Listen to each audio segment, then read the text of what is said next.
Mana ishimwe. Mwese ndavuze ngo Imana ishimwe. Asabye kugira ngo wite Imana bahumugisha. Imana yuzuze kandi yongere kubuzuza. Nasabya kugira ngo Imana igaragaze imbaraga zayo mu buzima bwawe, kubwo buzima bwawe ndetse no mu murimo ukora. Ibyo yakoze ikoresheje abandi muri iyi myaka yose ishize, izabikore mu buzima bwawe mu izina rya Yesu. Data wa twese wo mu ijuru, duhimbaje izina ryawe, tuguhaye icyubahiro, tuguhaye agaciro kandi turakuramije. Uri Imana y'imbaraga zose, uri Imana y'ubuntu bwose, kandi uri n'Imana y'ibishoboka byose. Ushobora guhindura umuntu uwo ari we wese, umugabo uwo ari we wese n'umugore uwo ari we wese. Mwami, turagusaba kugira ngo wongere gufata buri muntu wese muri twe, Mana, mu bari hano, mu bari hirya no hino. Kandi ndasaba kugira ngo ibyo ushobora gukora muri buri wese, Mana, ubikore mu bantu bawe mu izina rya Yesu. Ushobora gukoresha ikintu icyo ari cyo cyose. Wafashe umusaya w'indogobe, igufwa ry'umusaya w'indogobe, ufata inkoni y'umushumba, ikindi ufata ikibindi. Mwami Imana, ushobora gukoresha icyo ari cyo cyose. Kuva ushobora gukoresha ikintu icyo ari cyo cyose, dukoreshe umwami, koresha buri mwene data, koresha buri mushiki wacu, kandi Mana, usuke umwuka wawe, impano zawe mu buzima bwa buri wese. Mwami, ndasenze saba kugira ngo udufashe, utubumbe, udutunganye, kugira ngo dukore ibintu birenze imbaraga zacu z'umubiri. Turagushimiye kuko tuzi ko wasubije Mana. Tuzabona umusaruro wo gukora ndetse no kwigaragaza kw'imbaraga z'Imana muri buri wese. Turagushimye Mwami, senze mu izina rya Yesu. Abakorinto ba mbere igice cya mbere, Imana bahumugisha, mushobora kwicara. Abakorinto ba mbere igice cya 12, aho tugiye kureba umurongo wa 7. 12 umurongo wa 7, Bibiliya iravuga ngo umurongo wa 7, 12 umurongo wa 7, umuntu wese agahabwa ikimwerekanaho umwuka kugira ngo bose bafashwe. Hano intumwa Pawulo yarimo ireba itorero ryose. Ubwo yarebaga itorero ryose, ntabwo yibanze gusa ku ntumwa, ku bahanuzi, ku bavugabutumwa cyangwa se mwungeri ndetse n'abigisha. Yaravuze ati buri wese, kubera yuko iyo umwuka wera amanutse, akamanukira umugabo uwo ari we wese, umugore wese, uwo mugabo cyangwa umugore ahinduka undi wundi. Kandi buri muntu wese yavuze wa wundi wigaragaza ubwe, akishyira Imana, akaboneka imbere y'Imana, akavuga ati uko kwigaragaza, ndetse uko kwigaragaza nuko kwerekana, nuko gukora n'iyo mikorere y'umwuka wera, imbaraga z'umwuka wera mu muntu, ndetse no guhishurirwa n'umwuka wera. Ibyo bihabwa buri wese, bihabwa buri mwizera kugira ngo byungure itorero. kugira ngo bose bafashwe. Umurongo wa 8, umwe agaheshwa ijambo ry'ubwenge n'umwuka, undi agaheshwa n'uwo mwuka ijambo ryo kumenya. Ijambo ryo kumenya agaheshwa n'uwo mwuka. Uwo mwuka wera niwe uzitanga.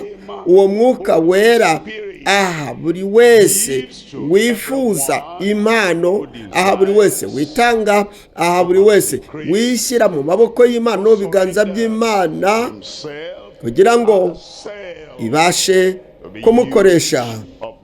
Icya mbere ni ijambo ry'ubwenge. Impano ya kabiri ni impano y'ijambo ryo kumenya. Umwuka wera, uwo mwuka wera niwe uyitanga. Uwo mwuka wera usuka imbaraga, wasutse imbaraga kuri abo bera ba kera, ni nawo mwuka wera wagaragaje, werekanye, ugakora mu buryo bukomeye. Icyo gihe ni nawe unakora n'ubu, kandi uwo mwuka niwe unakora magingaya kuzageza ku iherezo ry'isi, igihe bizasohorera. Hano hatangirira ku mpano y'ijambo ry'ubwenge, hakurikiraho ijambo ryo kumenya, hagakurikiraho umurongo wa 9, undi agaheshwa n'uwo mwuka kwizera. N'uwo mwuka wahaye Pawulo intumwa, Petero, ndetse n'abo bose bagaragaje impano z'imbaraga, impano zahinduraga ubuzima bw'abantu, impano zashinguzaga imisozi, zikimura imisozi. Iyo mpano yo kwizera itanzwe n'umwuka wera, umwuka wera akaba arazibahaye, ni nawo uzitanga uyu munsi wa none. Ngo undi agaheshwa n'uwo mwuka impano yo gukiza indwara. Uca akarongo ku ijambo yuko uwo mwuka nuva umwuka umwe. Ibi ntabwo bikorwa n'imbaraga za kimuntu, ntabwo bikorwa n'ububasha n'ubushobozi bwa kimuntu. Kuri abo bashaka, kuri abo bafite inzara, kuri abo bafite inyota, kuri abo batekereza yuko hari icyo babuze kandi bashaka impano. Undi agaheshwa n'uwo mwuka impano yo gukora ibitangaza. Reba umurongo wa 10. Umurongo wa 10, undi agahabwa impano. Umurongo wa 9 ni impano yo gukiza indwara. Umurongo wa 10, undi agahabwa gukora ibitangaza, undi agahabwa guhanura, undi agahabwa guhanura kurobanura imyuka, undi agahabwa kuvuga indimi nyinshi, undi agahabwa gusobanura indimi. Ni impano 9. Impano 9 by'umwihariko hano zaragaragajwe izo mpano uko ari 9. Iya mbere impano y'ijambo ry'ubwenge. Ya kabiri impano y'ijambo ryo kumenya. Impano ya gatatu impano yo kwizera. 4 impano yo gukiza indwara. 5 impano yo gukora ibitangaza. 6 impano yo kurobanura imyuka. 7 impano yo ubuhanuzi. 8 impano yo kuvuga indimi zitandukanye. 9 impano yo gusobanura izo ndimi.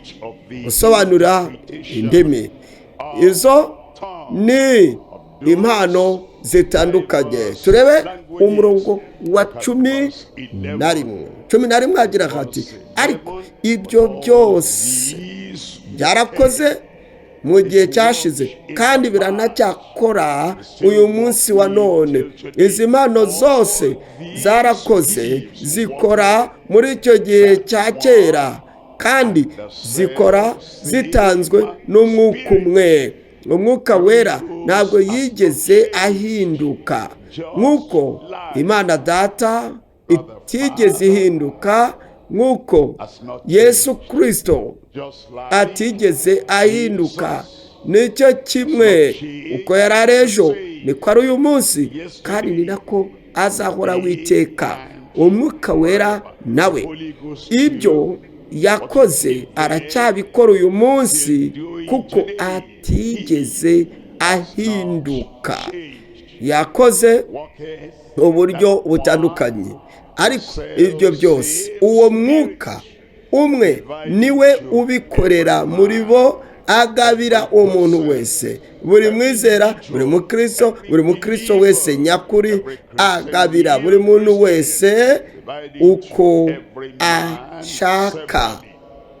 Uyu mwanya isomo dufite imbere yacu ni rivuga impano mu bwinshi, impano mu bwinshi, impano z'umwuka wera kubera bafite umwete muri Kristo. Hariho impano, hari impano z'umwuka wera.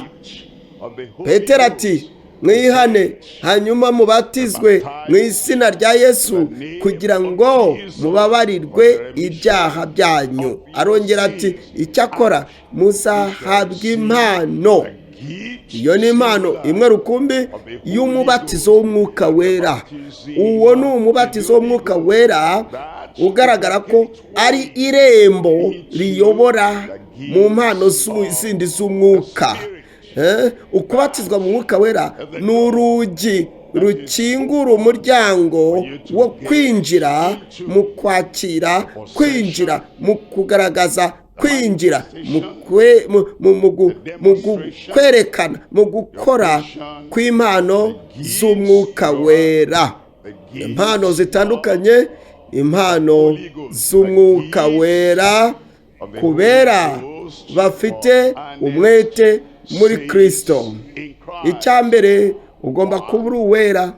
Imana ntabwo iha impano y'umwuka wera abo banyabyaha kugira ngo bakore imirimo ya sekibi.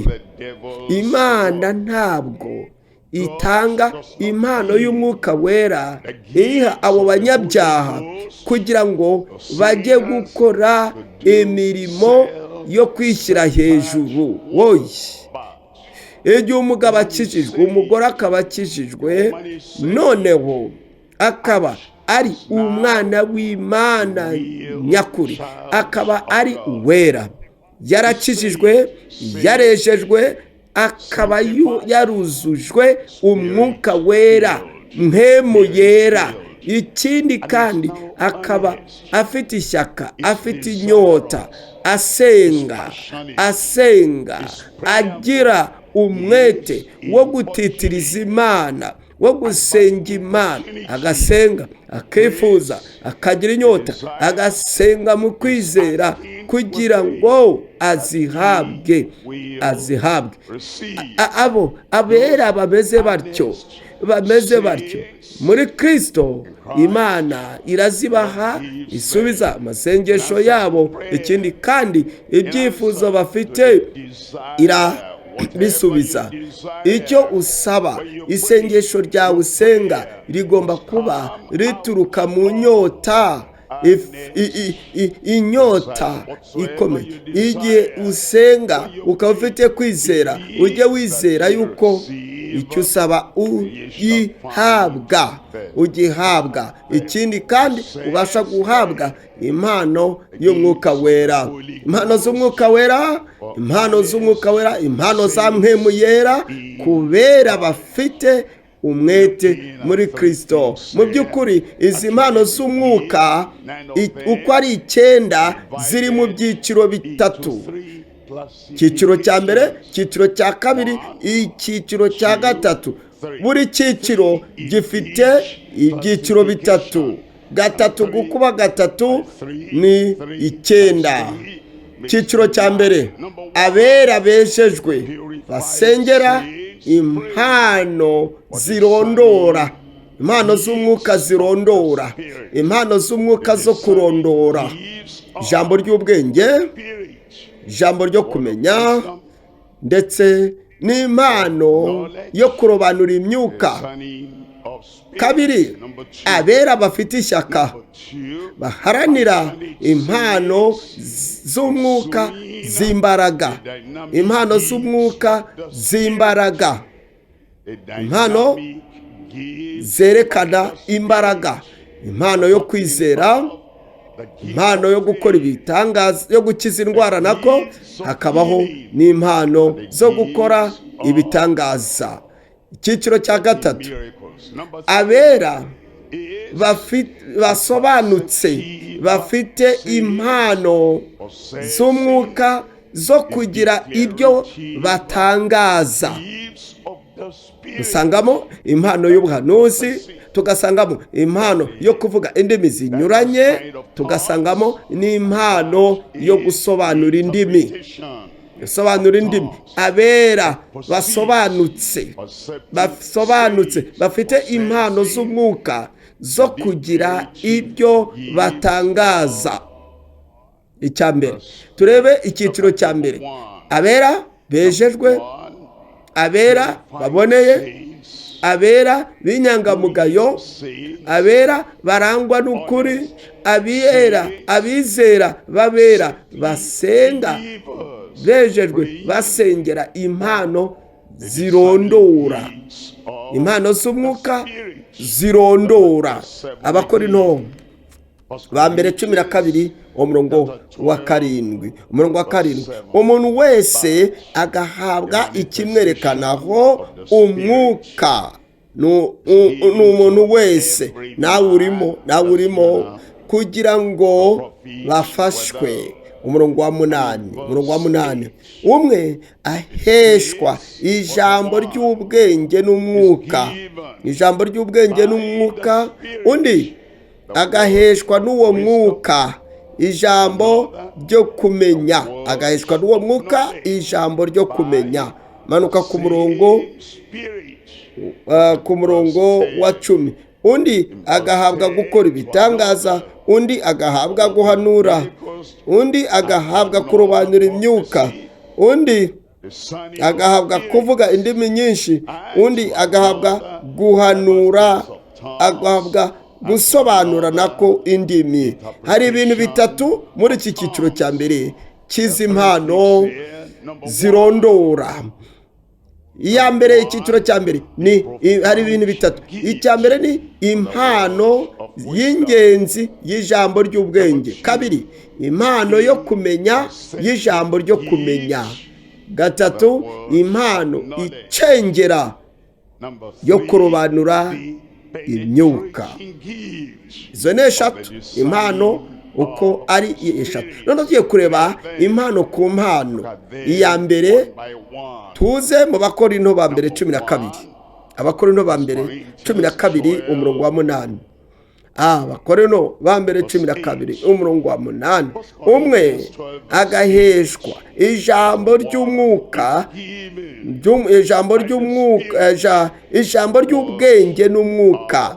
Urabona, ijambo ry'ubwenge ni impano ya mbere. Turayibona yuko yagaragaye mu buzima bwa Kristo, mu murimo Kristo yakoraga. Tuze muri Matayo 2:2 umurongo wa 16, Matayo 2:2 umurongo wa 16, 2:2 umurongo wa 16. Nuko bamutumaho abigishwa babo hamwe n'abaherode bati mwigisha,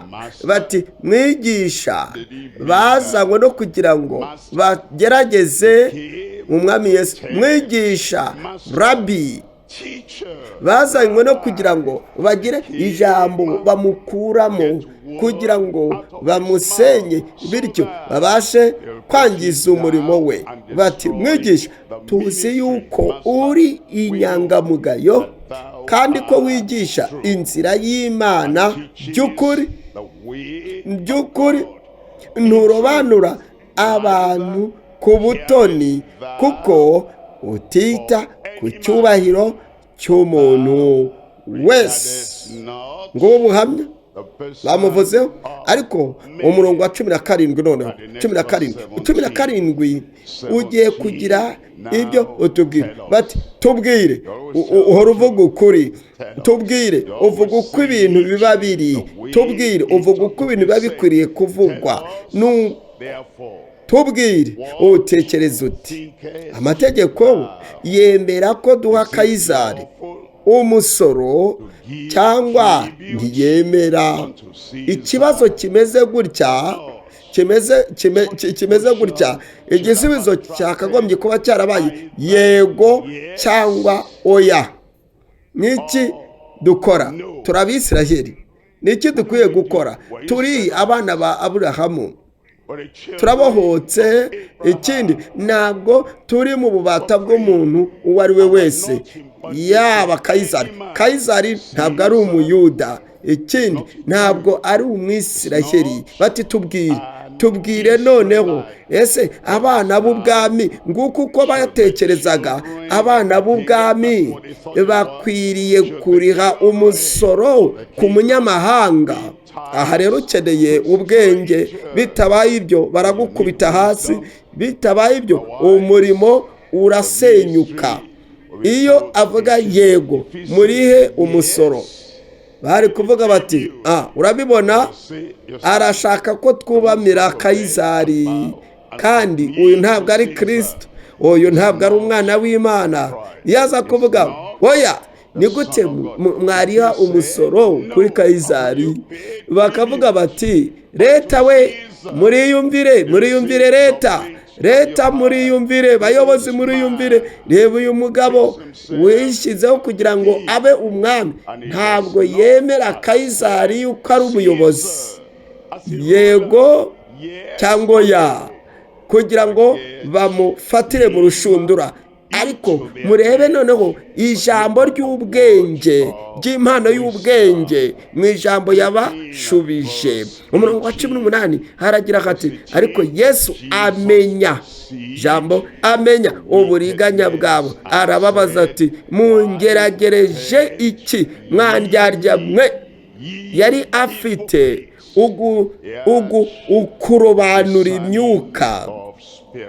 Bagaragaraga yuko ari beza, bagaragaraga yuko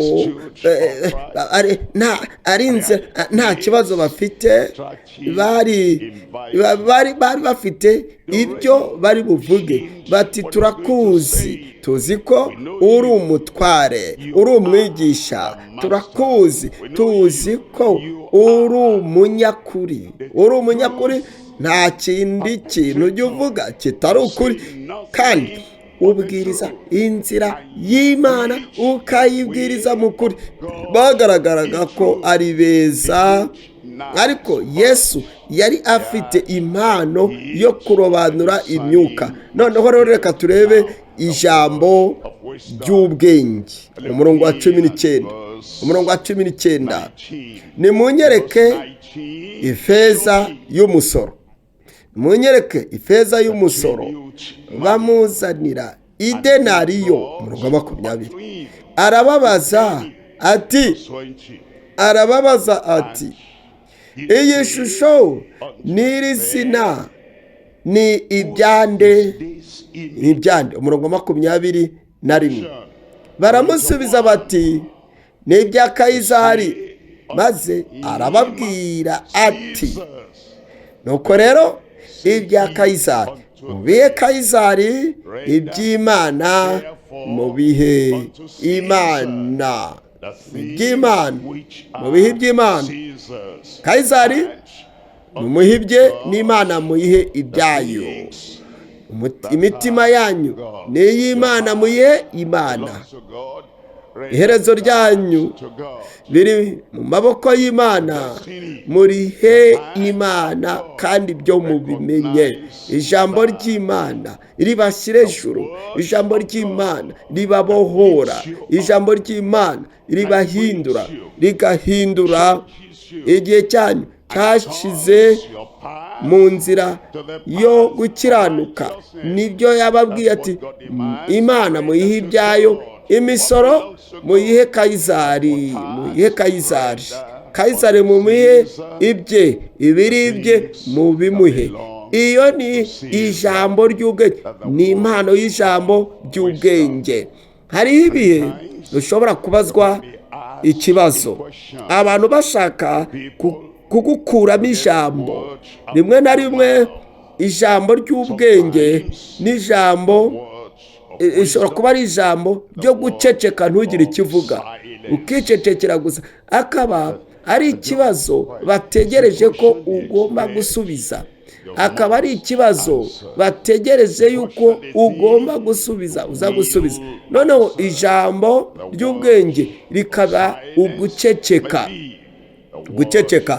ijambo riturutse ku mwuka wera, atari ijambo riturutse mu bitekerezo byawe cyangwa mu mwuka wawe wa kimuntu, ahubwo akaba ari ijambo riturutse mu mwuka wera. umwuka wera ntabwo ari ijambo riturutse mu mwuka wera warakajwe.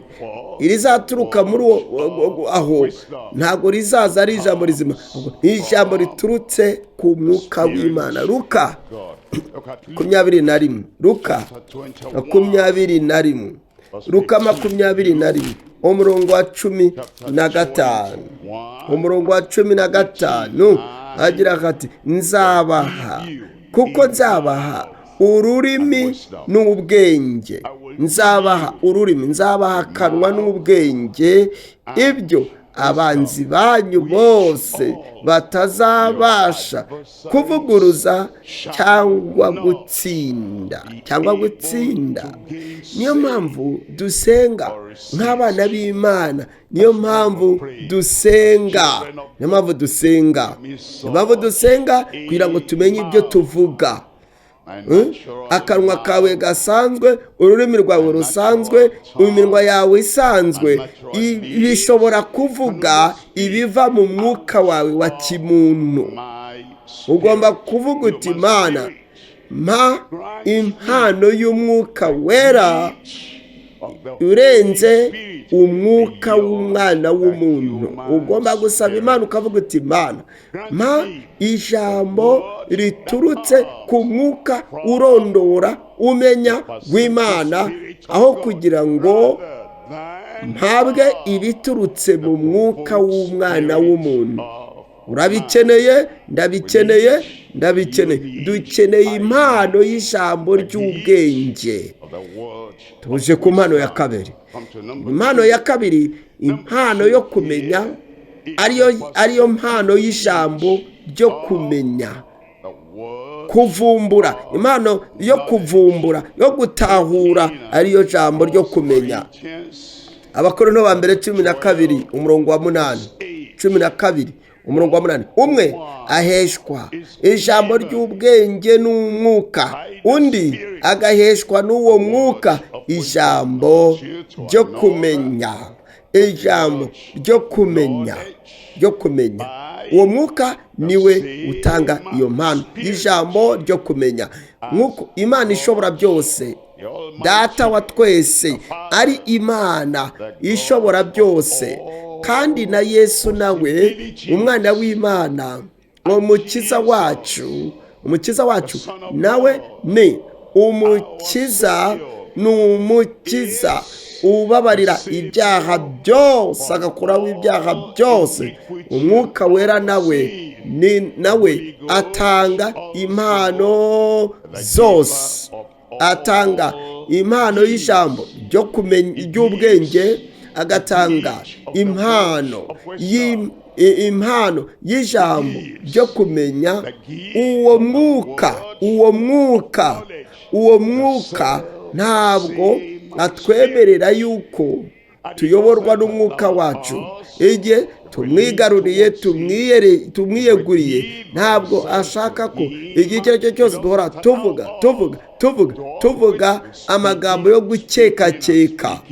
urazi ijambo ryo gukekakeka, ukabona umugabo, ukabona umugore, ukababona ukuntu noneho ukavuga uti ngomba kuvuga, wabaye witondera ni irihe jambo ugiye kuvuga.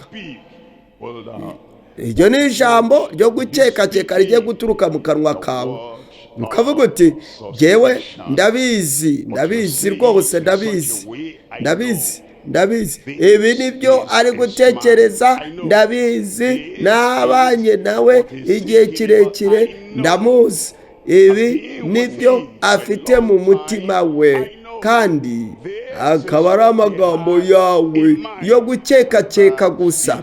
Ariko igihe ugandukiye umwuka wera, uwo mwuka wera azaguha ijambo ry'ubwenge kandi byose, kandi azaguha igice kimwe cy'ubwo bumenyi. Abakorinto ba mbere 12:8, umwe agaheshwa ijambo ry'ubwenge n'umwuka, n'uwo mwuka byakozwe 5:1, 5 byakozwe 1, Bibiliya iravuga ngo hariho umugabo witwaga Ananiya hamwe n'umugore we Safira, agura isambu w'umurongo wa 2, agabanya ku biguzi byayo, afata igice kimwe cy'ikiguzi baguze isambu. Umugore we nawe abizi, bari babyemeragije rwihereranwa, baravuga bati nitugera ku ntumwa ikibazo cyose ari bubaze, iki nicyo gisubizo tugomba kumusubiza. Nuko bazana igice kimwe cy'ibiguzi, nuko bagishyira intumwa. Umurongo wa 3, Petero aramubaza ati, Ananiya, ni iyo ufite impano z'umwuka ukaba uzi iri ni impano y'ijambo ryo kumenya gutanzwe n'umwuka wera, nturebe hasi nkawe uri gushidikanya, nturebe hirya no hino kugira ngo utagaragaza yuko ufite gutinya umuntu, ahubwo ukamuhanga amaso ku maso. Aramureba ati, Ananiya, nicyo gitumye Satani yuzuza umutima wawe kubeshya umwuka wera, ukisigariza igice cy'ibiguzi gisambu yawe. Umurongo wa 4, ukiyifite ntiyari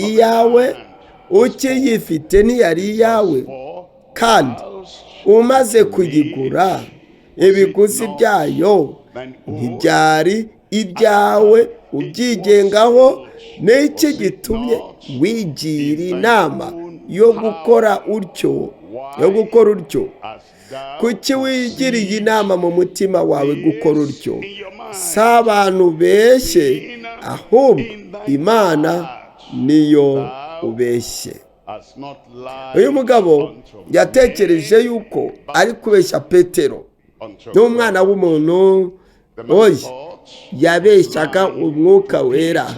Ni umwuka wera wari uri muri Petero, yamuhaye ijambo ryo kumenya. Ese ibi ni ibigozi byose? Yego. Ni gute se nazana igice? Ni gute nazana ikintu kituzuye nyizanira Imana yanjye? Nayo ngayo yari arimo kubeshya, kandi ntabwo yigeze abigaragaza mu maso ye, ariko umwuka wera yaramwerekanye. Itorero rya mbere ryari ryuzuye indyarya. Iyo bitaza kuba impano y'ijambo ryo kumenya, ibintu biba byaradogereye. Umurongo wa 5, Ananiya abyumvise atyo, aragwa, umwuka urahera. Ababyumvise bose bagira ubwoba bwinshi, bagira ubwoba bwinshi. Abo bose bumvise ibyo. Umurongo wa gatandatu, umurongo wa gatandatu, nuko abasore barahaguruka baramukubira, baramujyana, baramuhamba. Umurongo wa karindwi, hahise nk'amasaha atatu, umugore we arinjira atazi uko byagenze, yarinjiye atazi uko byagenze. Umurongo wa munani, Petero aramubaza ati, mbwira, mbese ibi biguzi nibyo mwaguze isambu? Ibiguzi nibyo mwaguze isambu? Aya mafaranga niyo mwaguze isambu? Aramusubiza ati, uyu mugore aramusubiza ati, yasubiyemo ibyo yemeranyije n'umugabo we kubirutisha ukurindwa k'ubuzima bwe. Yabaze ibyo yasezeranije, yemeranyije, ukwemeranya mu kinyoma, kwemeranya mu kubeshya, abisumbisha iteka rye ryose. Hari abantu bameze batyo, hari abantu bateye batyo mu itorero. Usanga ukwemeranya n'inshuti zabo, bakemeranya bati nibatubaza, bakatubaza ibi, bakatubaza ibi, ibi nibyo tugomba kuvuga. Nibaguhamagara rero bakavuga bati, turimo turibaza uko ibi byabaye, uko biriya byagenze. Nibampamagara mbere na mbere, jyewe ibi nibyo ndi buvuge. Nibaza kuguhamagara ubwa kabiri, nawe ibi abe ari byo uza kuvuga. Ko bw'ibyo Petero yabashije umugore, aramubwira ati, mbwira nonaha, mbwire niba aya ariyo mwaguze iyi sambu. Nuko aravuga ati, yego niyo twaguze isambu. Umurongo wa 9, Petero aramusubiza ati,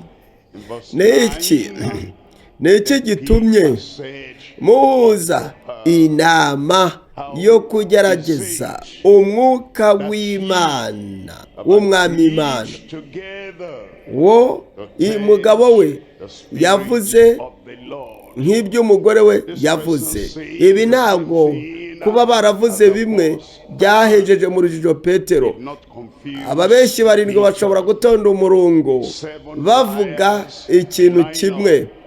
Ikinyoma cyabo, uriganya bwabo, ndetse n'umugambi wo kubeshya bemeranyije, bagamije kugira ngo bayobye, bagamije kugira ngo bahishe ukuri. Ntabwo bazabeshya umuntu umwizera ufite impano y'ijambo ryo kumenya. Gehazi yari yasohotse yagiye, araza abeshya Namani, aramubwira ati, databuja abonye abashyitsi, akeneye imyambaro yo gukuranwa, akeneye ibi. Hanyuma Namani arabimuha, aragaruka, ibyo amuhaye aragenda arabihisha. Hanyuma nibwo yagaragaye nk'uko yahoze agaragara imbere ya shebuja, areba nk'uko yamye areba, yiteguye amabwiriza ahabwa na Elisa aramubwira ati, mbe Gehazi, wari uri he? Wari wagiye? Gehazi ati, umugaragu wawe ntaho nagiye, umugaragu wawe namye ndi hano, ntaho nigeze njya. Elisa aramubwira ati, ese umutima wanjye, umwuka wanjye ntiwajyanye nawe ubwo wakurikiraga Namani akaguha ibi. Iryo ni impano y'ijambo ryo kumenya, noneho tubwirwa ku murongo wa 9. Petero aramusubiza ati, niki gitumye muhuza inama yo kugerageza umwuka w'Umwami Imana? Dore ibirenge by'abamaze guhamba umugabo wawe bigeze ku muryango, nawe barakujyana.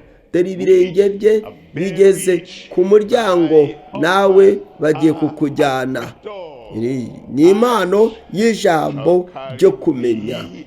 Icya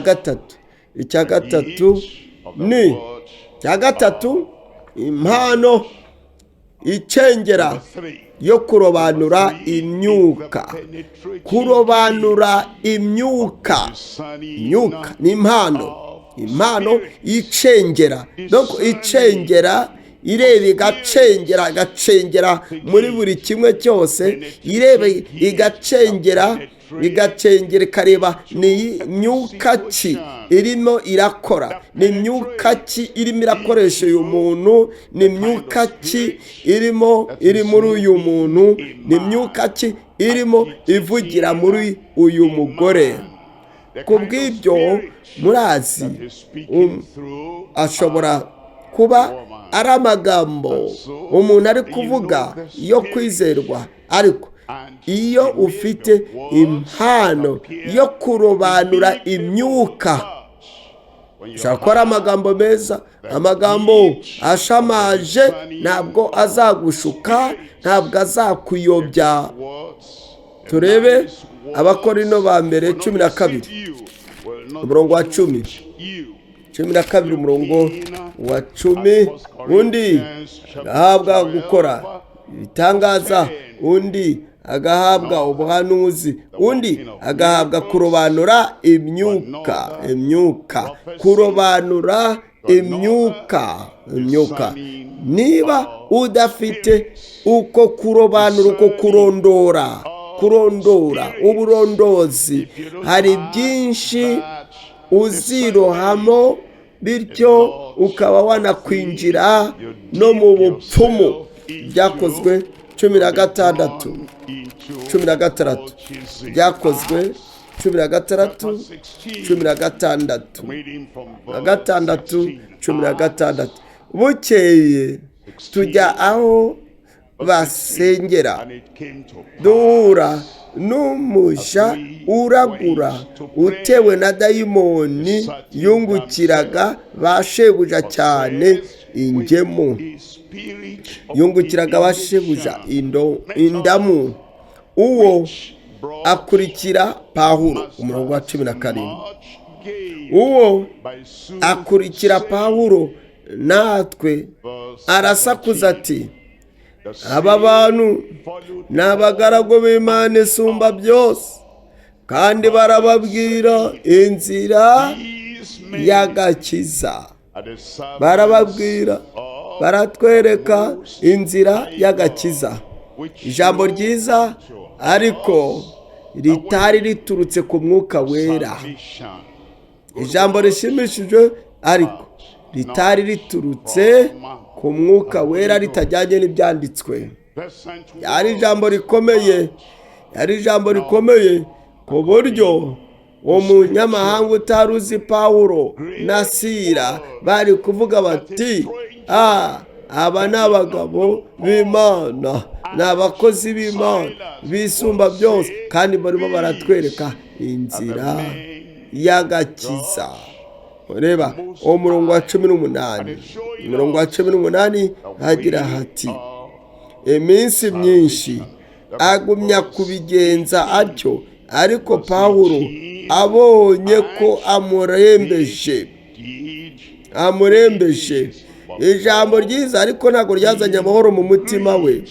Ijambo ryiza yavuze neza, bagabo b'Imana bakomeye barimo baratwereka inzira y'agakiza. Ntabwo ryazanye ugushimangira no kwemezwa mu mutima we. Ntabwo yigeze agira amahoro, yagize kubabara, yagize kurakara muri we. Kandi uyu mukobwa yavuze ibyo buri wese yagashatse kumva, buri mwigisha wese yagashatse kumva, ariko ibyo yabikoze inshuro nyinshi. nuko Pawulo amurembeje arahindukira abwira dayimoni. Ntabwo yabwiye uriya mukobwa, yabwiye umudayimoni. Ntabwo yarwanye n'uriya mukobwa, yabwiye uriya mudayimoni. Ntabwo yigeze aca amazi uriya mukobwa. umukobwa yari imbata y'umudayimoni waraguraga, kandi ntabwo yigeze amukorera ikibi. Pawulo intumwa, iyo ufite impano yo kurobanura imyuka, uzamenya uwo muntu uri umuvuga, umuvugiramo,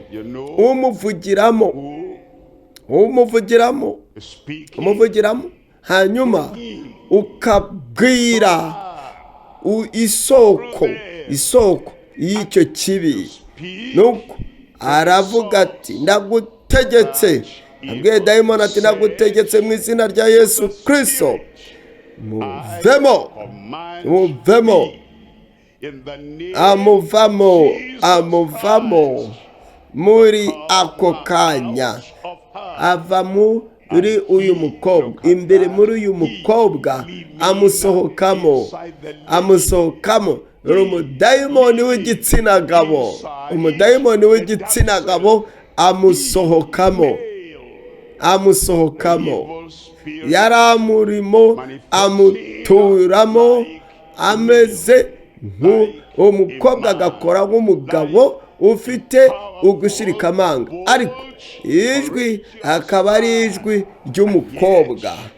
aba ni abakozi b'Imana barimo baratwereka inzira y'agakiza, ariko ari dayimoni w'umurimo uri kumukoresha, uri kumuvugisha, uri kumuha imbaraga zivuga imbere muri we. akaba ari umudayimoni w'igitsina gabo. nuko uwo mudayimoni amuvamo muri ako kanya. Ibyahishuwe 16 umurongo wa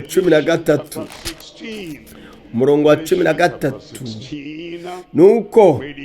nuko mbona mu kanwa ka cya kiyokwa no mu kanwa ka ya nyamaswa, mbona imyuka isa n'ibikeri iva mu kanwa k'ikiyoka ndetse no mu kanwa ka ya nyamaswa no mu kanwa ka wa muhanuzi w'ibinyoma. umurongo wa 14. kuko ariyo myuka y'abadayimoni ikora ibitangaza.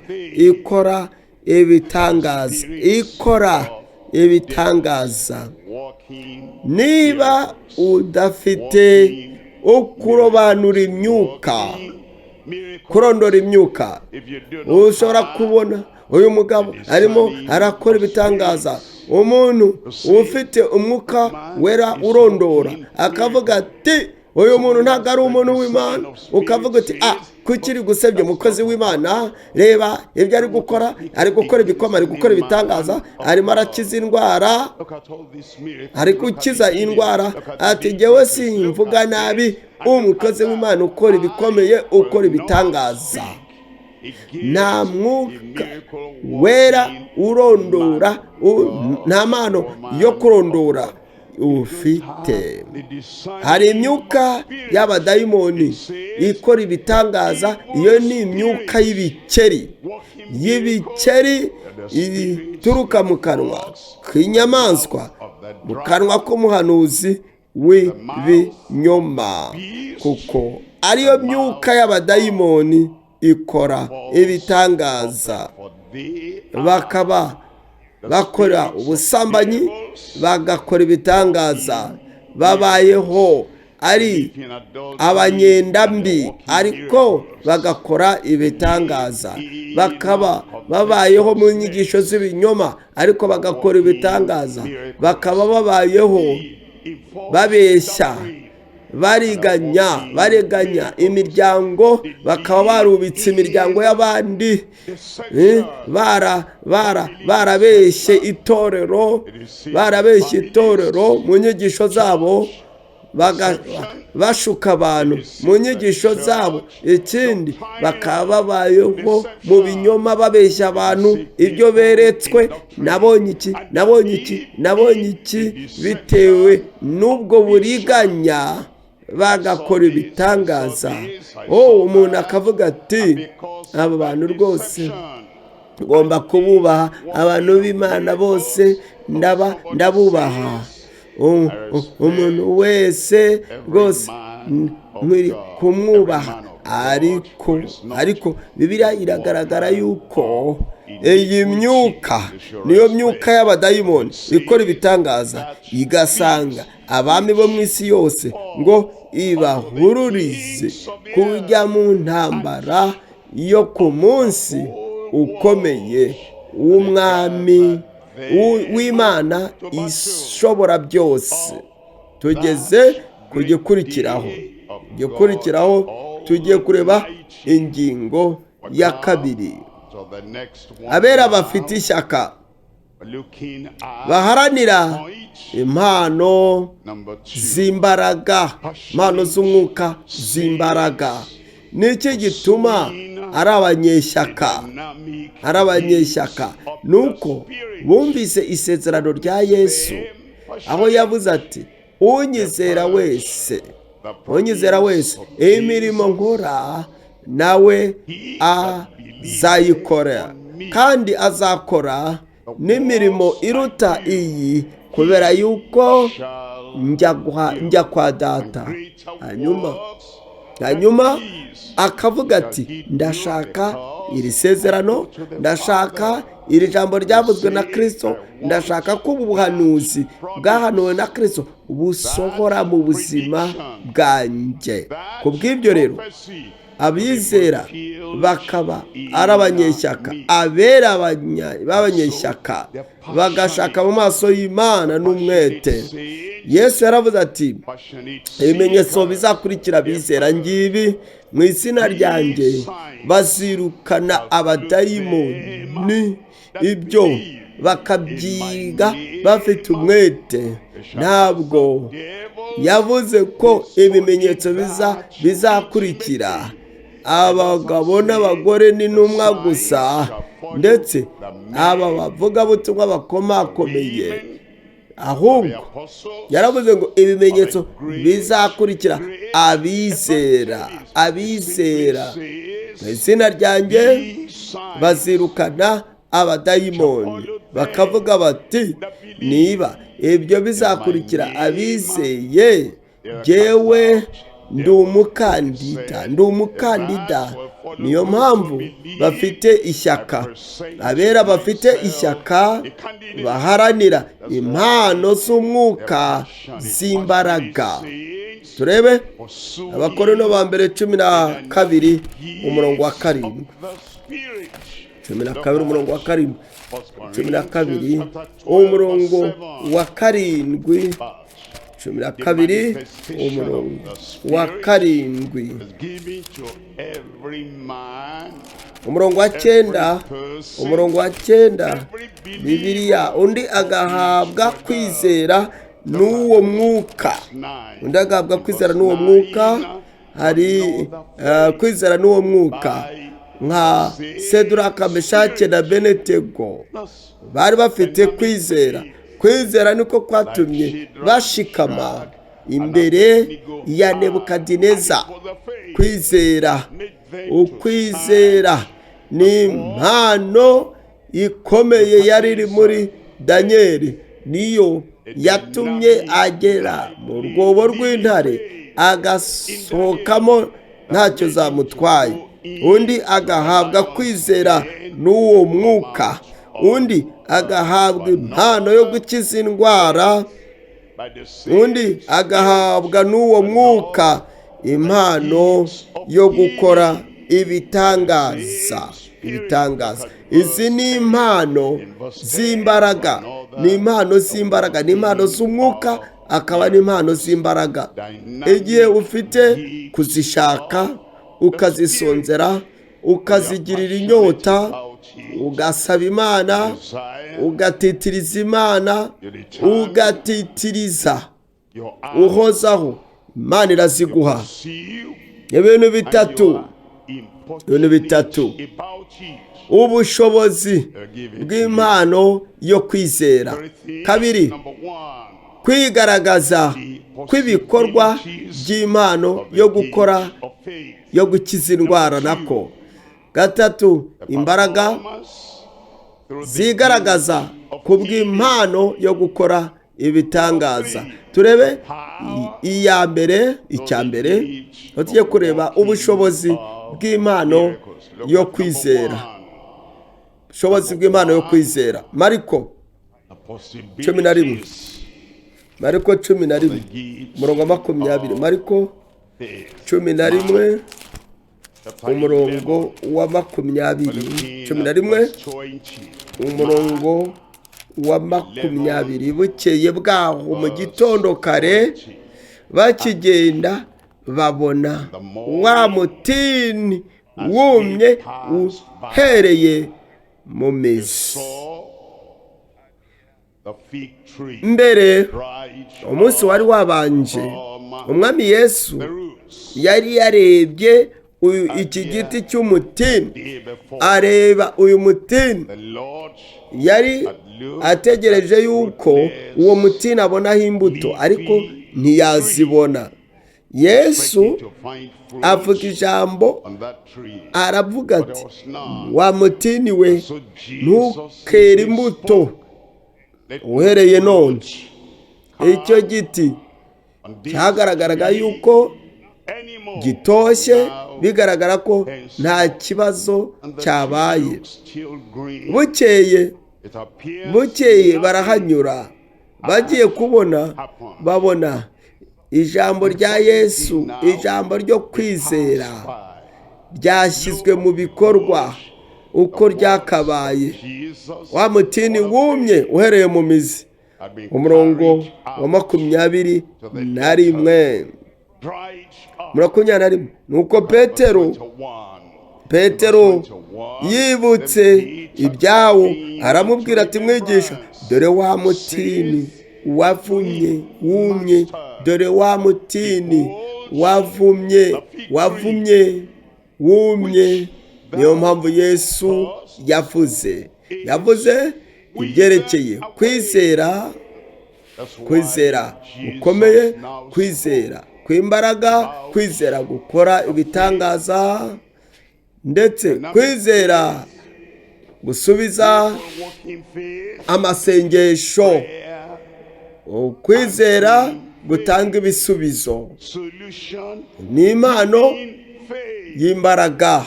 Impano yo kwizera ni impano y'imbaraga. Umurongo wa 22. Yesu aramusubiza ati, mwizere Imana. Nibyo. Umurongo wa 23. Ndababwira ukuri, ntashidikanya, mfite ibyiringiro yuko umuntu wese wabwira uyu musozi. Niyo mpamvu tugomba kugira ishyaka, niyo mpamvu tugomba kugira umwete. Niba ibi bintu ari ibya buri wese, niba ibi bintu atari iby'umuntu umwe watoranyijwe uri aho gusa, niba ibi bintu ari ibya buri wese, niba ibi bintu atari iby'abantu bamwe bihariye, ahubwo ari ibya buri mwizera, ni ibya buri mwizera, buri wese wizera, buri mugabo wizera, buri mugore wizera. Niba ibi bintu ari ibyawe, niyo mpamvu ukwiriye kugira ishyaka, ukagira umwete. Umurongo 23, ndababwira ukuri yuko umuntu wese wabwira uyu musozi ati shinguka utabwe mu nyanja, ntashidikanye mu mutima we, yizeye yuko icyo avuze gikorwa yakibona. nk'uko uko Yesu yavuze yakibona, azagira icyo azavuga cyose. umurongo wa 24 nicyo gitumye mbabwira nti ibyo musaba byose mubishyizeho umutima, mwizere yuko mubihawe kandi muzabibona. mugiye kubibona. wowe uri he? Uwiteka bishimangire mu izina rya Yesu. ariko ugomba guhagarika gutekereza nk'uko wari ukunze gutekereza. ntabwo ndi uyu, ntabwo ndi uriya. uri uwo Imana yakugize. uzakora ibyo Imana yavuze ko uzakora.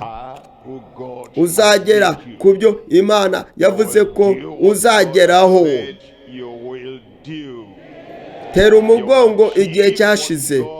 ndi umunyantege nke. oya, ntabwo uri umunyantege nke. ntabwo turi kuvuga imbaraga z'umuntu. tekereza ukavuga ibyerekeye imbaraga zisumba byose z'umwuka w'Imana. kandi reka umunyantege nke avuga ati ndakomeye.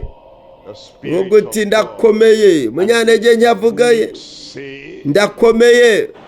urakomeye mu izina rya Yesu. izo ntege nke zo mu gihe cyashize kingiwe urugi, ntizizagaruka mu izina rya Yesu. cya kabiri hano ni ukwigaragaza kw'ibikorwa by'impano zo gukiza indwara. Abakorinto ba mbere 12 umurongo wa 7. ariko 12 umurongo wa 7, umuntu wese agahabwa. niba buri wese agomba guhabwa, ngomba kwakira, kandi igihe nakiriye ngomba kugaragaza ko hari ikintu nakiriye.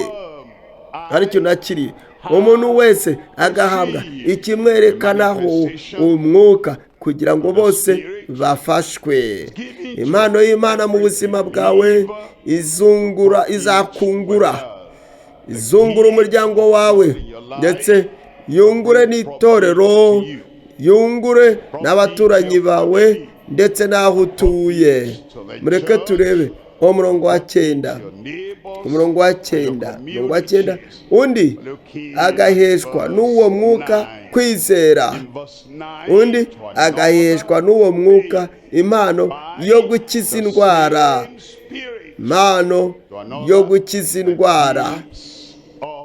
impano yo gukiza indwara.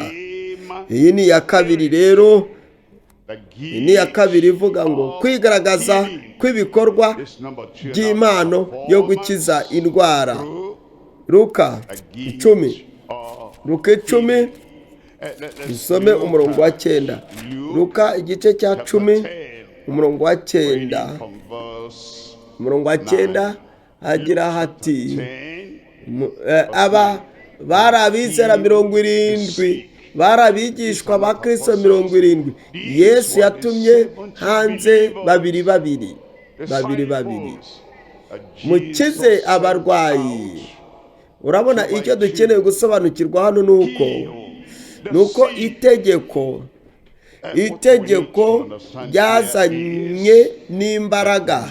igihe Imana ivuga iti kora iki, aba ari itegeko, kandi iryo tegeko riza rifite imbaraga, riza rifite ubushobozi ndetse n'ubutware. Yarategetse, mugende mufate iriya ntebe muyijyana ahandi hantu. Imana iyo ibivuze ibizi ko wabikora, ibizi ko urabikora, kubera ko itegeko ryayo riba ryikoreye ubushobozi, riba ryikoreye imbaraga n'ububasha. Ibyo rero nibyo yababwiye ati mukize abarwayi, mukize abarwayi, mukize abarwayi, kandi mubabwire muti ubwami bw'Imana burabegereye. Ubwami bw'Imana burabegereye. Umurongo wa 17, umurongo wa 17, nuko abo 70 bagaruka bishima umunezero wo kwigaragaza kw'impano z'umwuka, impano y'umwuka, umunezero w'ibikorwa byakozwe ku byo Umwami Yesu yabatumye gukora, umunezero w'uko gusenga kwabo batatsinzwe. Mugende mukize abarwayi. Baragiye bagenda bafite ubutware kandi bafite ibyiringiro, bavuga bati Mwami Yesu wabivuze, ngomba kubikora kandi ndashoboye, ngomba. Abo 70 bagaruka banezerewe, bavuga bati databuja, abadayimoni nabo nta nubwo ibi twari tubyiteze, twatekerezaga yuko ari indwara gusa, ariko none n'abadayimoni nabo twarabanesheje, n'abadayimoni nabo baratwumvira mu izina ryawe. Umurongo wa 18, arababwira ati nabonye Satani avuye mu ijuru agwa asa n'umurabyo, Mwami Yesu nk'uko abivuze, mu izina rya Yesu bizakoreka. Umurongo wa 19, dore mbahaye ubutware. Ntabwo yaduhaye intege nke. Nuvuga yuko uri umunyantege nke, ninde waguhaye izo ntege nke? Ntabwo yaguhaye ubwoba. Nuwaturuka avuga uti mfite ubwoba, ninde waguhaye ubwo bwoba? Ntabwo yigeze aduha ukwiheba, kwiganyira no kubunza imitima. Niba ubifite, iryo ninde wabiguhaye? Ntabwo yaduhaye gushidikanya no kutizera. Niba ubifite, ibyo wabikuye he? Ibyo atanga nibyo tugomba kuvuga, ibyo avuga ni nabyo tugomba kwatura tukavuga. Yesu yaravuze ati dore mbahaye imbaraga zo gukandagira inzoka na sikorupiyo n'imbaraga zose z'umwanzi, kandi nta kintu na kimwe kizagira icyo kibatwara rwose. Nta kintu na kimwe kizagira icyo kigutwara, icyo kintwara. Bivuga uti nta kintu na kimwe kizagira icyo kintwara. Nta na kimwe gituruka kuri sekibi, gituruka ku badayimoni, nta na kimwe gituruka ku ndwara, nta na kimwe gituruka ku mbaraga zo mu isi kizagira icyo kigutwara. Ijoro Imana izakurinda, ku manywa izakurinda. Ntabwo uzapfa ukenyutse. Gusa nibwo ushobora kuvuga uti narashoje, narangije urugendo, narangije umurimo, narwanye intambara nziza, ubu yaguteguriye ikamba ry'ubwiza, uzarihabwa mu izina rya Yesu.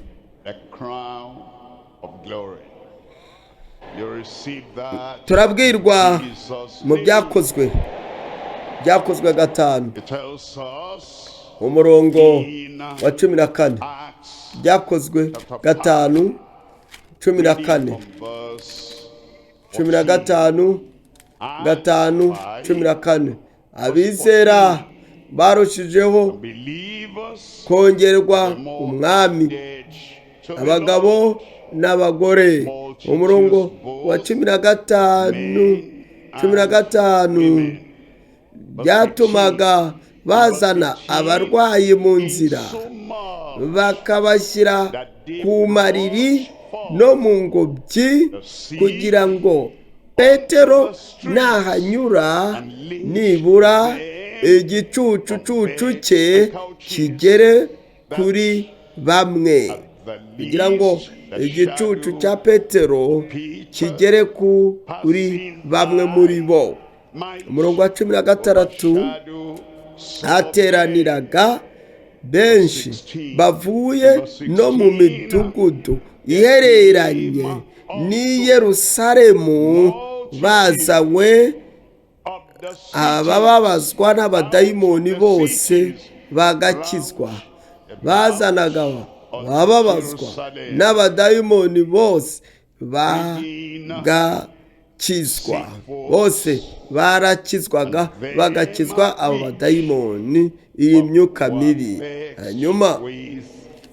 Hanyuma barakiraga aba badayimoni, bakabavamo, bagakira bose. Barakiraga bagakira bose. Uri busenge, umuntu umwe ashobora gukira mu 10 igihe uzaba usenze, ufite ubusobanukirwa bushyashya, hamwe nuko kwizera kwawe gushya, niyo myumvire yawe mishya, ndetse nuko kwigaragaza kwawe gushya kw'impano z'umwuka mu buzima bwawe. Ubwo abarwayi 10 bazaba barwaye, bakazanwa imbere yawe, n'usenga umwe mu 10 niwe uzakira, umwe mu 10 niwe uzakira. Hazakira bangahe? Bose ni 5 se? Oya, 10 ku 10. Yego, ibyo nibyo bizaba. Abo bose niko bakizwaga, niko bakiraga indwara. Byakozwe 14 umurongo wa 7, 14 umurongo wa 7, umurongo wa 7. Zigumayo zibwira abantu ubutumwa bwiza, batera imbuto y'ijambo ry'Imana mu mitima y'abantu. Umurongo wa 8. Irusitira ariyo umuntu wavutse aremaye ibirenge, ntabwo yari yarigeze atambuka,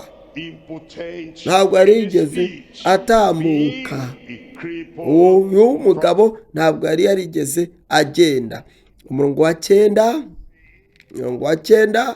uwo yumvise Pawulo avuga, nawe amuhanze amaso, abona ko afite kwizera kwamuhesha gukizwa. Umurongo wa 10, avuga ijwi rirenga ati, byuka uhagarare, birenge byawe weme. Arabaduka aragenda. Pawulo intumwa ntakiriho, ni wowe utahiwe. Cya gatatu ni impano ni imbaraga Number three is zigaragaza ku bw'impano yo gukora ibitangaza. Abakorinto ba mbere 12 umurongo wa 7.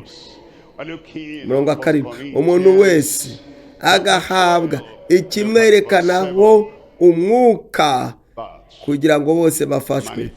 Senga, irasubiza. Urasaba, iraguha. Urashaka, urabona. Ukomanga, urugi rwinjira mu mpano z'umwuka, urwo rugi ruragukingukira. Ukwigaragaza k'umwuka, umuntu wese agahabwa ikimwerekaho umwuka kugira ngo bose bafashwe. Hanyuma umurongo wa 10 rero, umurongo wa 10, undi agahabwa gukora ibitangaza. Undi agahabwa gukora ibitangaza. Ubu rero turimo turavuga impano yo gukora ibitangaza. Byakozwe 19, byakozwe 19 umurongo wa 11, 19 byakozwe umurongo wa 11, 11. Kandi Imana yakoreshaga amaboko ya Pawulo ibiganza, ibitangaza bikomeye, ibitangaza bikomeye, ibitangaza bidasanzwe, ibitangaza bigaragara, ibitangaza ndengakamere byakorwaga n'amaboko ya Pawulo. 12 ndetse bashyiraga abarwayi ibitambaro n'imyenda bivuye ku mubiri we, bagakira indwara zabo. Abadayimoni bakabavamo, abadayimoni bakabavamo, bakabasohokamo. Uku ni ugukora ibitangaza, Imana yo gukora ibitangaza. Elisa ntakiriho, ariko yari ari kumwe n'abahungu n'abana b'abahanuzi. Bagera ku mugezi, bashakaga gutema ibiti kugira ngo bajye kubaka aho babaga. Ubwo bari barimo gutema ibiti, intorezo nibwo yituraga mu mugezi, mu mazi. Hanyuma umwana, umuhungu w'umuhanuzi, aravuga ati, databuja, mbonye ishyano, intorezo dore iguye mu mugezi, ntabwo ari iyacu, yari intirano. Elisa aravuga ati, ese iguye he? Hanyuma ajugunyaho igiti. Iyo ntorezo umutwe irareremba. Icyo cyari igitangaza, ni impano yo gukora igitangaza. Ese ntitwirukanye abantu 3, ntitwabajugunye mu muriro? Yego mwami, ariko ndimo ndabona abagabo 4. Abo ngabo Seduraka, Meshake na Abedenego bari bajugunye mu muriro.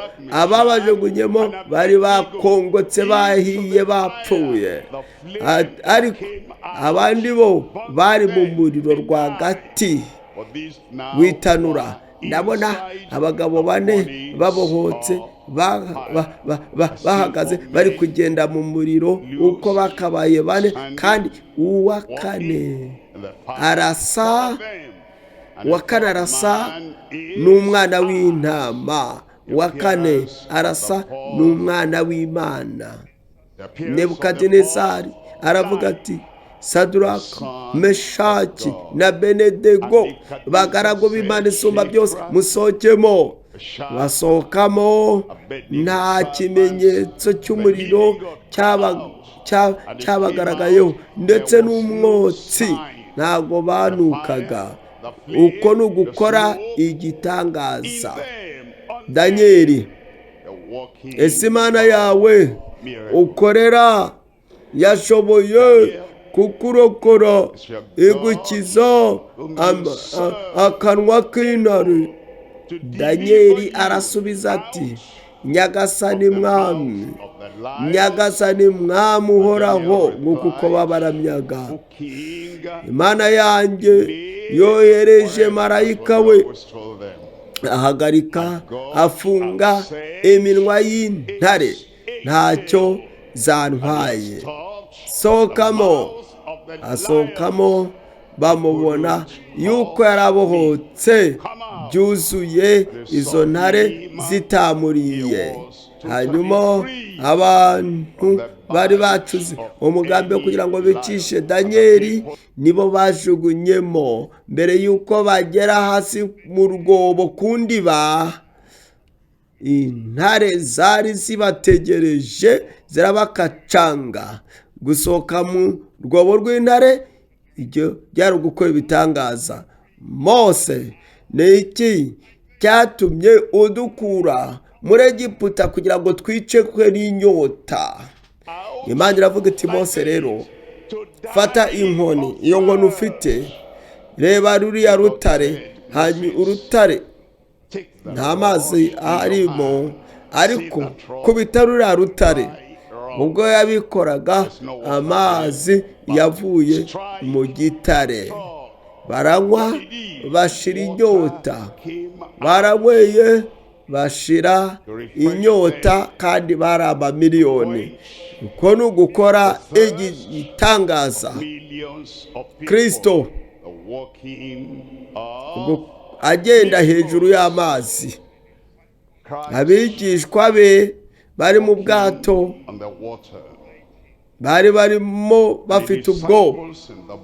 Yesu aravuga ati, mwigira ubwoba, ni njyewe. Petero aravuga ati, mwami Yesu, niba ari wowe mukiza wanjye, mwami wanjye, nanjye mbwira nze ngendeshe amaguru hejuru y'amazi. ati ngwino. asohoka mu bwato agenda hejuru y'amazi. uku ni ugukora ibitangaza. ndasenze kugira ngo igitangaza cyose ubuzima bwawe busaba, ku buryo ibyo wibonamo bigusaba, mwami abikore mu izina rya Yesu. ingingo ya gatatu, abera bafite, abera basobanutse, bafite impano z'umwuka zo kugira ibyo batangaza. Abakorinto ba mbere 12 umurongo wa 7. umurongo wa 7, umurongo wa 7 12. iyo ufite umwuka wera, ntabwo uzaba umuntu uraho gusa ucecetse, utagira icyo ukora, w'inkorabusa.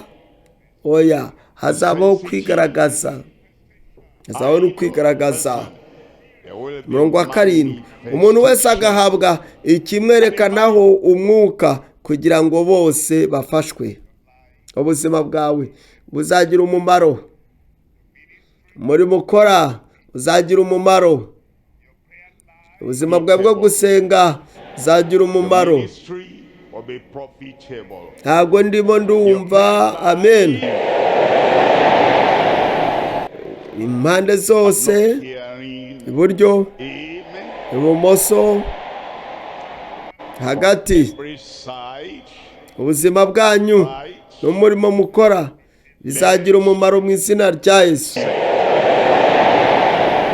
rero umurongo wa 10, umurongo wa 10 hagira hati, undi agahabwa gukora ibitangaza, undi agahabwa guhanura, undi agahabwa kurobanura imyuka, undi agahabwa kuvuga indimi nyinshi, undi agahabwa gusobanura indimi.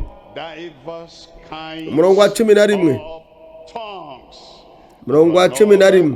Ariko ibyo byose 11, ijambo ry'ubwenge, ijambo ryo kumenya, 11, but kurobanura imyuka, these worketh, kwizera, word of knowledge, impano yo gukira indwara, word of impano wisdom, yo gukora ibitangaza, spirits, ubuhanuzi, dynamic faith, indimi zitandukanye, healing, ugusobanura indimi, zose uko ari 9, zose uko ari 9. Ariko ibyo byose uwo mwuka umwe niwe ubikorera muri bo, agabira umuntu wese uko ashaka. Buri mwizera uko ashaka, amugabira uko ashaka. Ibintu bitatu hano, ibintu bitatu: imyumvire y'impano y'ubuhanuzi, kabiri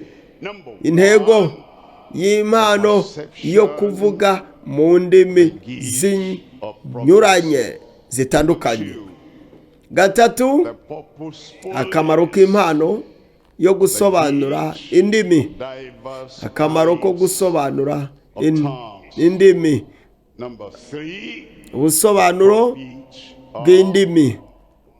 Icya mbere, imyumvire y'impano y'ubuhanuzi. Imyumvire gusobanukirwa ku buryo utagenda nk'impumyi, ntube wa muntu ugenda nk'impumyi cyangwa se injiji iri aho gusa. Ntabwo ukwiriye kugenda nk'injiji iri aho gusa ukavuga ngo ninde uzi ejo hazaza, ninde uzi ibizaba icyumweru gitaha ndetse n'imyaka iri imbere.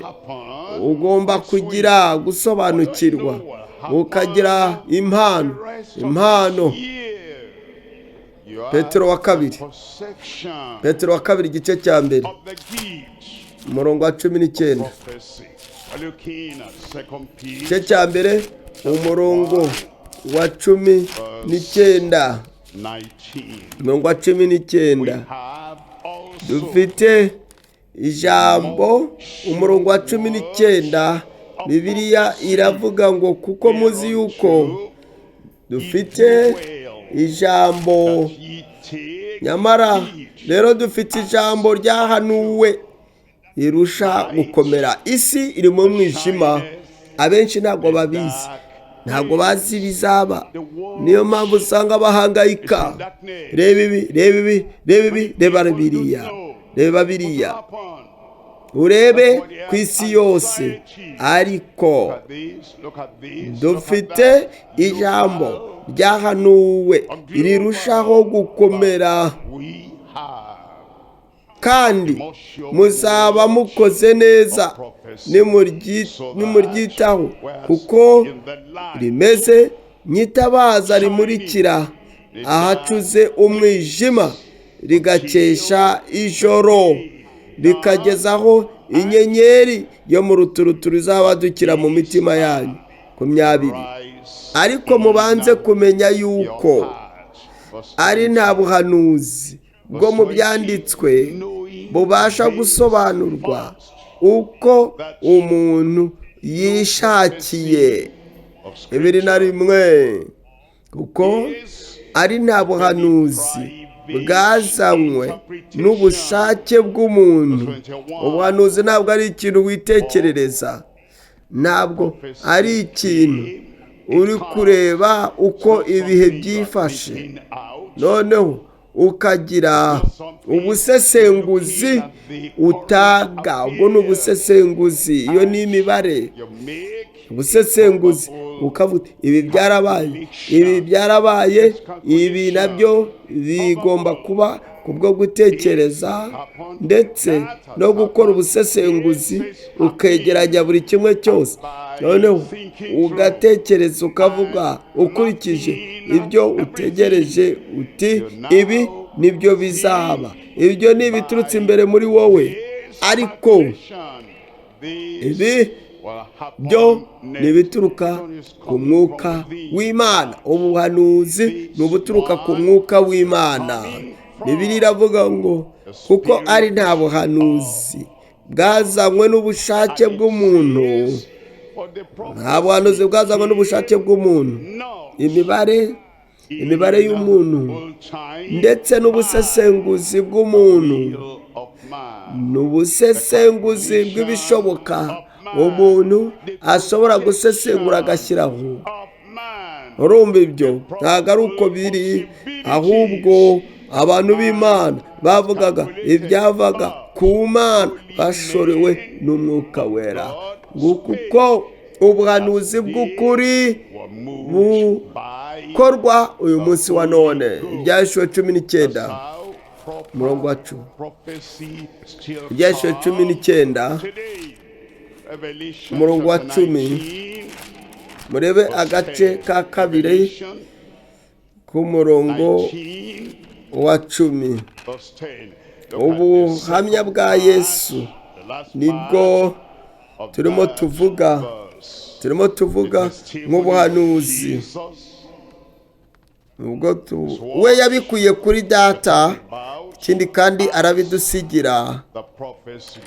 muramye Imana kuko ubuhamya bwa Yesu ari umwuka w'abahanuzi. uwo mwuka w'ubuhanuzi, kuba usabana na Yesu, ukaba womatana na Yesu, usa na Kristo, ukaba ubayeho ubuzima nk'ubwa Yesu. Ikindi ugakurikira, ugaha agaciro, ukubaha uwo mwami wa Yesu ndetse n'ijambo rye, ukabirutisha ibitekerezo byawe, ukabirutisha imibare yawe. Ubuhamya bwa Yesu niwe mwuka w'abahanuzi, mwuka w'ubuhanuzi. Cya kabiri intego y'Imana yo kuvuga mu ndimi nyinshi, mu ndimi zitandukanye. turebe Abakorinto ba mbere igice cya 12 umurongo wa 10. Abakorinto ba kabiri, Abakorinto ba mbere 12 umurongo wa 10. Undi agahabwa gukora ibitangaza, undi agahabwa guhanura, undi agahabwa kurobanura imyuka, undi agahabwa kuvuga indimi nyinshi, undi agahabwa gusobanura indimi zitandukanye, indimi zinyuranye. Ibi ni ibikubwira, ni ibikwereka yuko atari akajambo kamwe gusa, ururimi rw'akajambo kamwe gusa usubiramo buri gihe icyo ari cyo cyose, ahubwo hano baravuga ngo indimi zitandukanye, ubwoko bw'indimi butandukanye.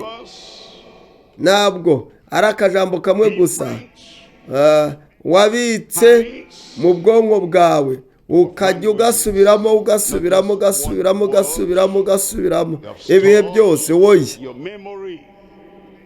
ntabwo ari interuro imwe gusa, ntabwo ari interuro imwe gusa ukayisubiramo imyaka n'imyaniko. woye senga, hanyuma Imana iguhe impano yo kuvuga mu ndimi, atari ka tundi wamye uvuga imyaka n'imyaka.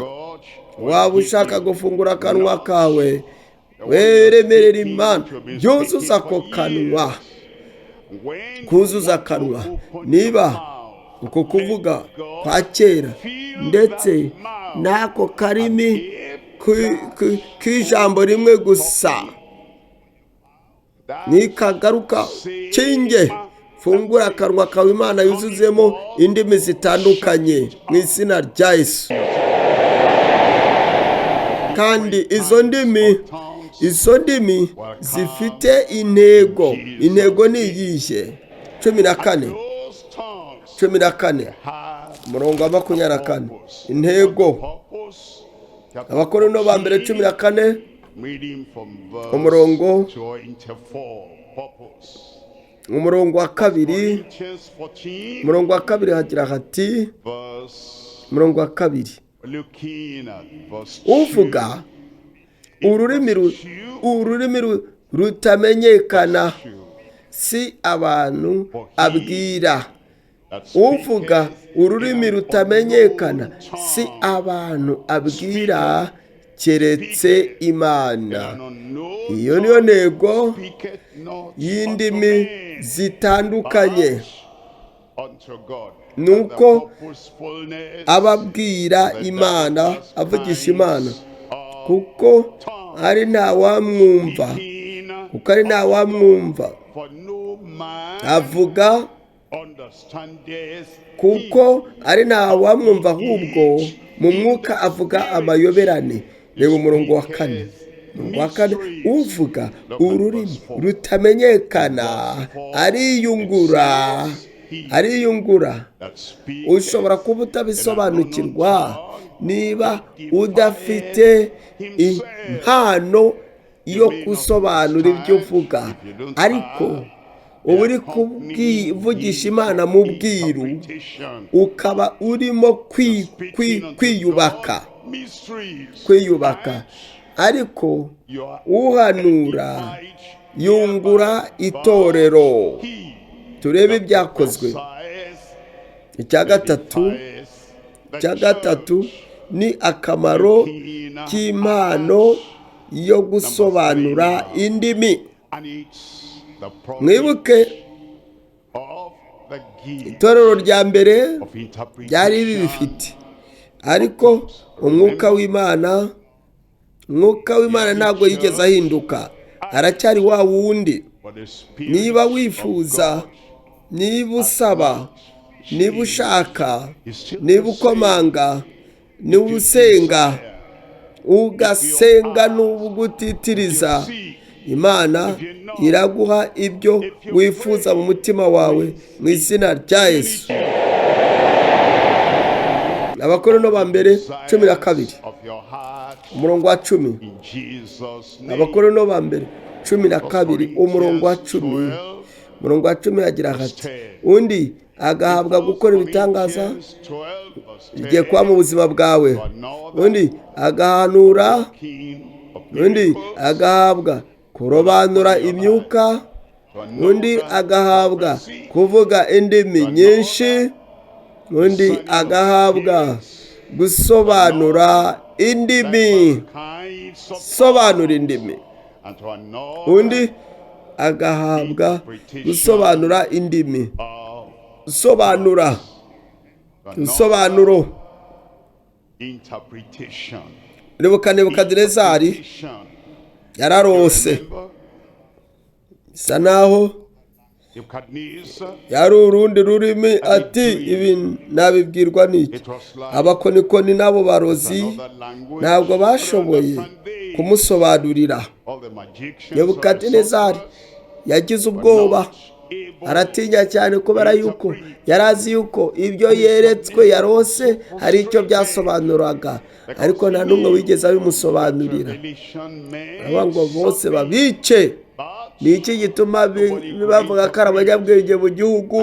Ariko kandi nkaba nkeneye ibi, nkeneye ubu busobanuro bw'ingirakamaro, ntibabikore. Danieli aravuga ati, mbwira, uramenye, ntugire uwo wica, inzozi wibagiwe turazikwibutsa rwose.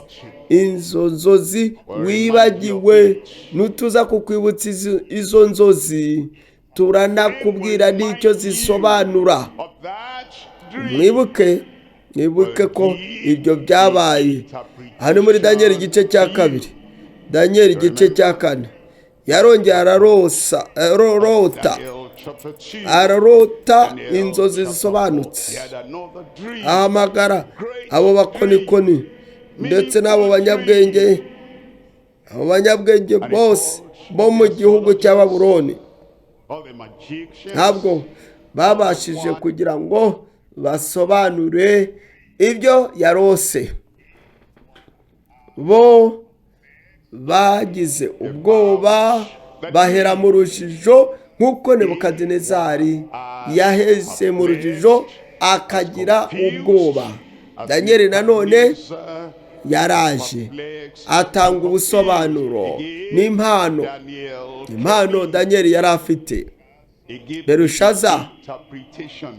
It's a gift. Berushaza ukuboko kwanditse ku rukuta ku rusika At the right ururimi rutari urw'i Babuloni mene tekeri ufarisini ntabwo rwari ururimi rwabo, nta n'umwe wabashije gusoma you ndetse n'abize ntibabashije gusoma urwo rurimi, nobody could read it.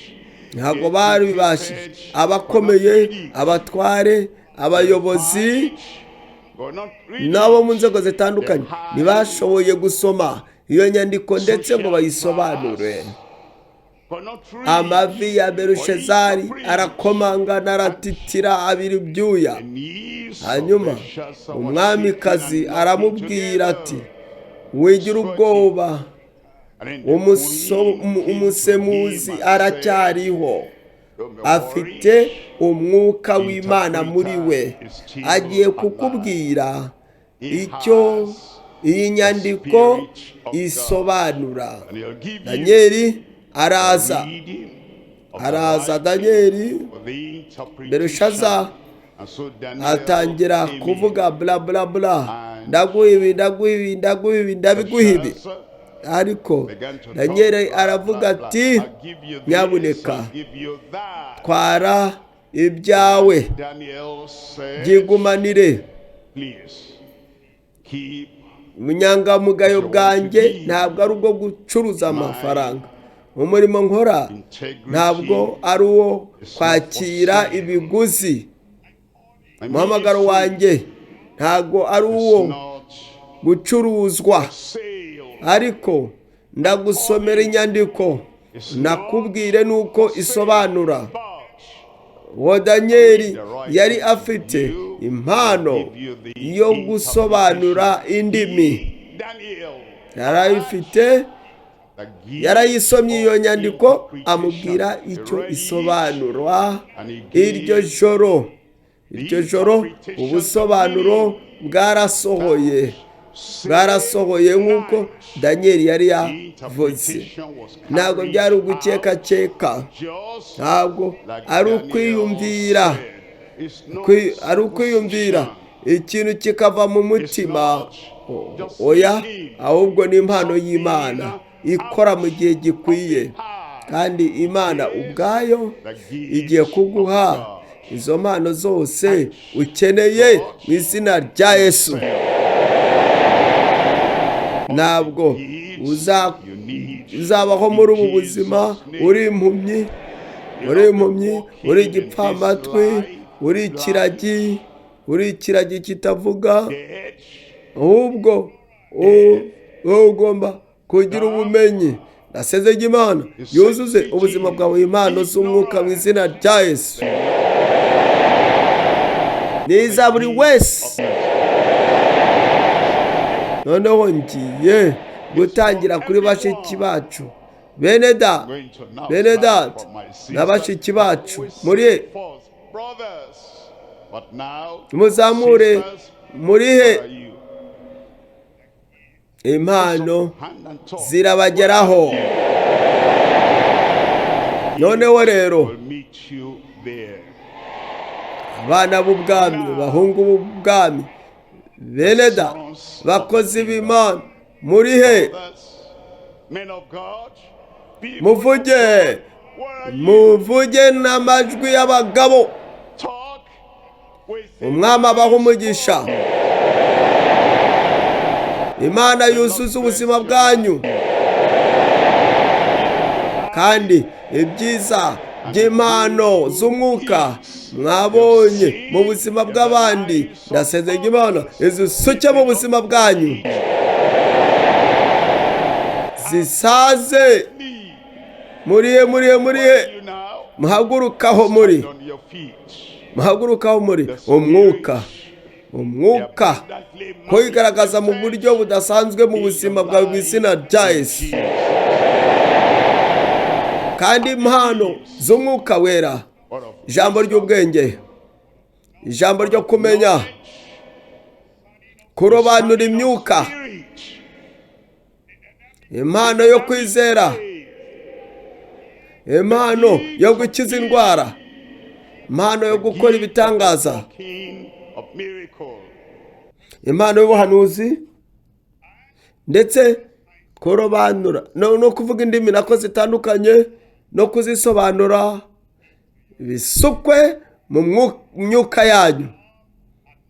Muzahinduke abandi bagabo, abandi bagore, kandi muzahinduke bene data bandi n'abashiki bacu bandi.